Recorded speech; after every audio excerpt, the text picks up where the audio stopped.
వేదికను అలంకరించిన పెద్దలకు, అలాగే ఇక్కడ విచ్చేసిన పెద్దలకు, టీచర్స్కి నా నమస్కారాలు, అలాగే పిల్లలకు నా ఆశీస్సులు. మరి అంతర్జాతీయ మహిళా దినోత్సవం మేడం చెప్పినట్టు మనకి ఇచ్చే ఒక విశిష్ట గౌరవం, అంటే ఆ రోజు ఒక ప్రత్యేకంగా పెట్టి మన యొక్క సేవల్ని గుర్తించేది. ఎందుకంటే మహిళా దినోత్సవం ఒక్క రోజు జరుపుకునేది కాదు, రోజు జరుపుకోవచ్చు. మహిళలకు అంత శక్తి, అంత బలం ఉంది. సో ఈ మహిళా దినోత్సవం సందర్భంగా ఈ ఇయర్ మన థీమ్ ఏంటంటే గివ్ టు గెయిన్.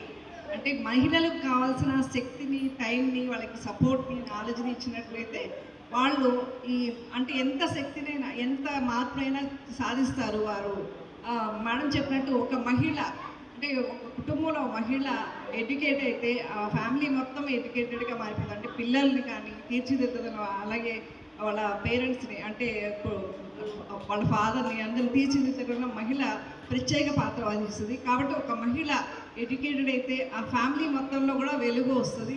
సో ఆ ఎడ్యుకేషన్ ద్వారా వాళ్ళ యొక్క లక్ష్యాలు కానీ, వాళ్ళ యొక్క ఆశయాలు కానీ నెరవేరుతాయి. అలాగే నేను చూస్తూ ఉంటాను, వెలుగు సంస్థ చాలా మంచి సేవలు అందిస్తూ ఉంటుంది. అదే నేను కూడా చిన్న పాత్ర పోయించడం నాకు చాలా హ్యాపీగా ఉంది.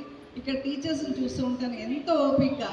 ఎందుకంటే ఇలాంటి పిల్లలతో మామూలుగా తల్లిదండ్రులే పెద్దగా పట్టించుకోరు, కానీ ఇక్కడికి వచ్చిన తర్వాత పిల్లలకి ఎంతో వాళ్ళకి సపోర్ట్ ఇవ్వడం కానీ, వాళ్ళకి థెరపీస్ ఇవ్వడం కానీ, వాళ్ళకి అన్నింటిలోనూ హెల్ప్ చేయడం కానీ, అదేవిధంగా వృద్ధులకి వాళ్ళకి హెల్ప్ చేయడం కానీ చాలా అభినందించే విషయం. ఎందుకంటే చాలా గ్రేట్ అండి నిజంగా. నేను ఎప్పుడు అనుకుంటూ ఉంటాను, ఇంత మంచి సేవ చేస్తున్నారు, మీకు ఆ దేవుడి ఆశీస్సులు మీకు ఎప్పుడూ ఉంటాయి. అలాగే మన సార్ ఉదయ్ మోహన్ సార్ కానీ, భాగ్య మేడం కానీ, వాళ్ళ యొక్క ఓపిక నిజంగా చాలా అభినందనీయం. ఎంతోమంది ఈ సంస్థ ద్వారా వాళ్ళ యొక్క జీవితాల్లో వెలుగు నింపుకున్నారు.